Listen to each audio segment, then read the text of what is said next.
मैं जब वापस कनाडा से आया हूँ यहाँ पे पेशावर काफ़ी सालों के बाद, तो मुझे जब मैंने ट्रैफिक सिचुएशन चेक किया तो मैं काफ़ी ठीक ठाक फ्रस्ट्रेटेड फील कर रहा था. और ये भी इसी तरह हो रहा था कि जब मैं कभी कहीं बाहर जाता था अपने घर से बाहर, कभी हमेशा जो है उल्टी तरफ से कोई ना कोई गाड़ी ओवरटेक करके जो 5 मिनट की जो वेट होती थी वो तकरीबन आधे घंटे तक रोडों पर होते थे.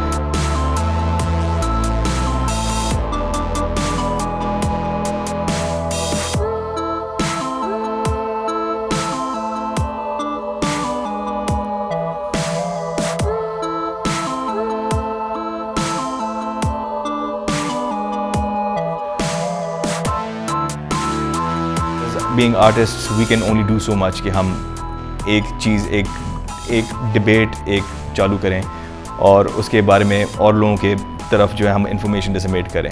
अब वो लोग इस पे अहमियत देते हैं वगैरह, ये आई गेस उन्हीं पे ही.